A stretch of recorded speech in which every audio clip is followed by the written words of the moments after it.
agora, nós vamos iniciar o estudo sobre o uso do hífen. A gente já viu que a ortografia compreende 3 assuntos, 3 conteúdos.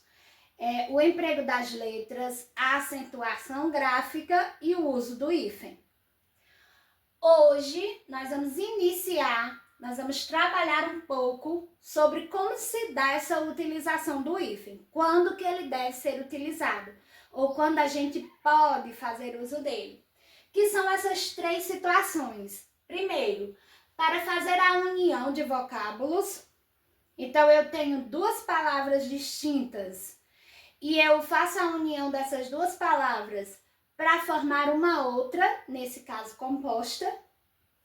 E a outra possibilidade é para o uso de um prefixo que eu vou unir a uma palavra. Então, nós temos a seguinte hipótese. Palavra mais palavra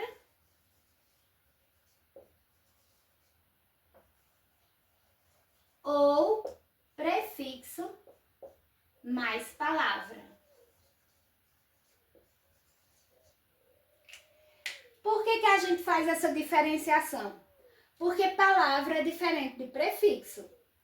Palavras são termos distintos uns dos outros e que eles existem separadamente. Se eu pego uma palavra composta por 2 palavras e eu separo essa palavra composta, eu torno elas ao seu estado original. Elas têm sentido separadamente. O prefixo sozinho, isolado, ele não tem sentido próprio. Ele não existe na frase sozinho. Eu não consigo fazer uma frase com o prefixo de maneira isolada. Ele vai estar sempre, necessariamente, aderido a uma palavra, agregando-lhe significado. Vamos ver aqui o caso de palavra com palavra, para que a gente compreenda melhor. Arco-íris. Se eu separo e eu formo uma frase só com arco, faz todo sentido. Se eu digo, o arco é curvado, tem sentido essa frase para você? Tem, é um arco. Você entende o que é um arco? Tanto pode ser aquele objeto, aquela arma que você utiliza para atirar, né? Como pode ser qualquer coisa que seja curva, certo? Então, é um arco. Íris. Íris é o nome de uma deusa grega. Então, ela tem sentido sozinho. É um substantivo próprio, no caso. Então, se eu fizer uma frase, como eu acabei de dizer, a deusa grega Íris, ela tem sentido, ela traz sentido para você. Você consegue compreender que se trata de uma personalidade, não uma pessoa humana, mas na mitologia grega, Íris é uma deusa. Faz todo sentido essa palavra usada separadamente. Aqui, prefixo mais palavra. Tenho interregional.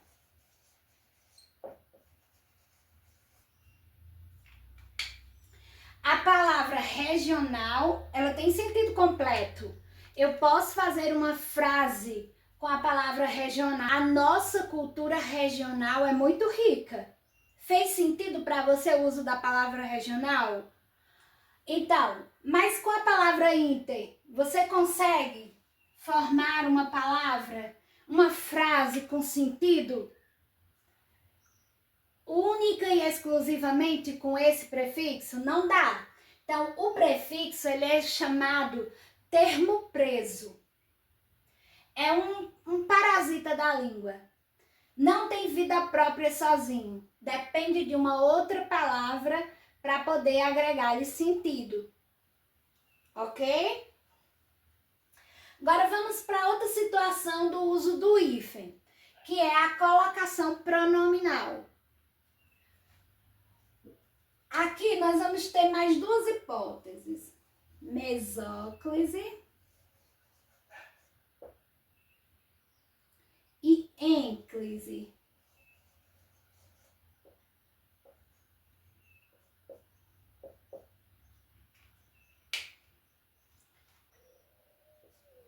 Veja esses dois exemplos. Far-lhe-ei, levantar-me-ei.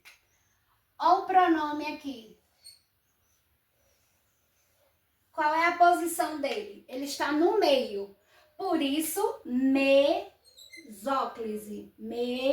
Mesóclise. Meio. Então, far-lhe-ei, o pronome está bem no meio da palavra. Eu tenho uma parte dela no início, o pronome no meio e o restante da palavra no final. Levantar-me-ei, da mesma forma. O pronome está no meio. Eu tenho parte da palavra antes, o pronome e depois parte da palavra no final. Diferentemente de ênclise, quando o pronome vai estar sempre no final.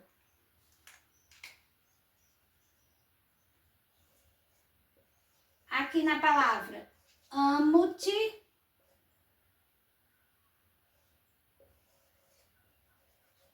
convidaram-me.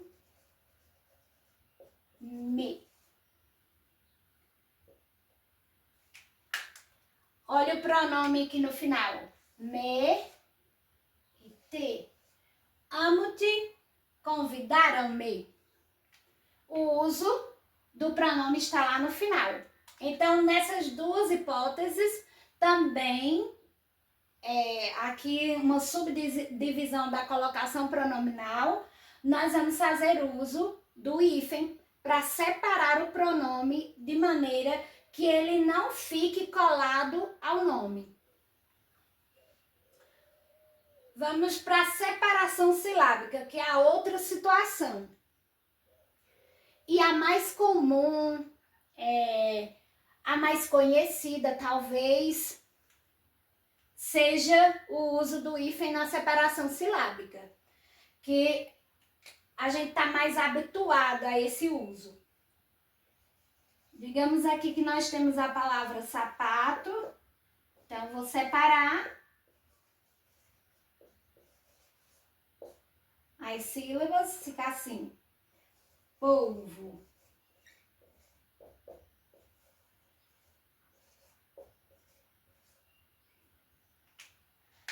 Então, vejamos, aqui nós estamos utilizando o hífen para fazer a separação das sílabas, certo? E a separação silábica, ela é muito utilizada para que a gente possa fazer, possa identificar a posição da sílaba tônica. Também utilizada a separação silábica para fazer a translineação. E o que é isso? A translineação é quando eu estou escrevendo um texto, digamos no nosso caderno, estamos escrevendo ali o texto, e ao final da linha, eu estou no meio de uma palavra, mas eu não posso continuá-la porque não cabe. Então, eu tenho que parar a escrita dessa palavra e continuar na linha abaixo. E aí, eu faço o uso da separação silábica.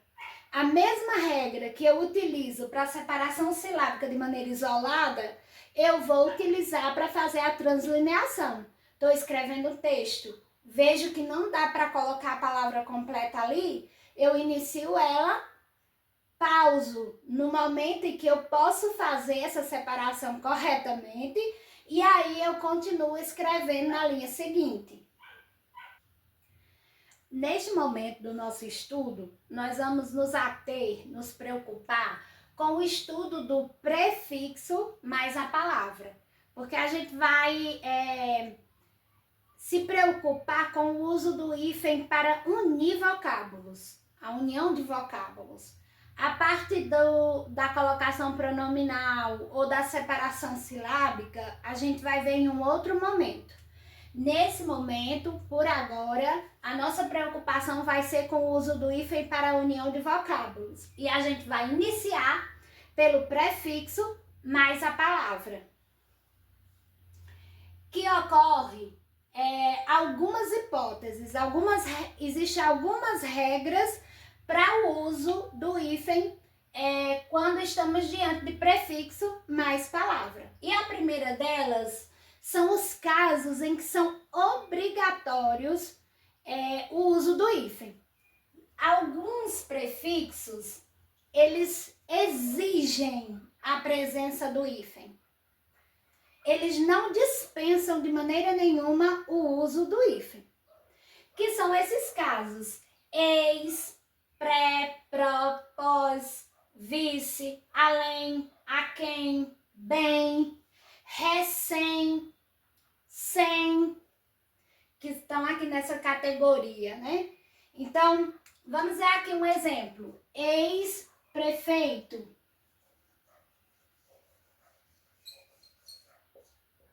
Sempre que nós estivermos diante do prefixo ex, com x, nós vamos necessariamente precisar do hífen para separar ele da palavra seguinte. Ex-prefeito, ex-namorado,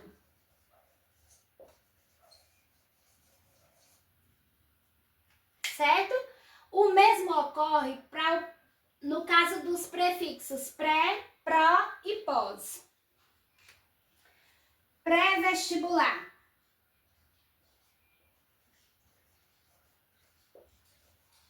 Necessariamente vamos usar o hífen. Proativo. Pós-graduação.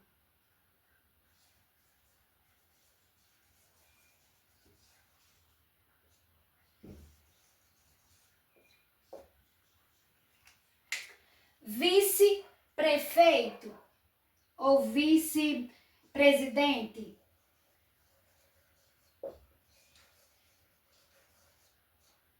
Vice-presidente, vice-governador, vice-líder, certo? Além-mar, aqui em fronteira,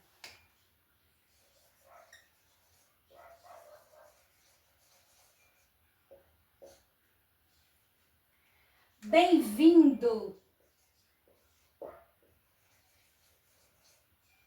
bem-quisto, né? Também admite a mesma colocação.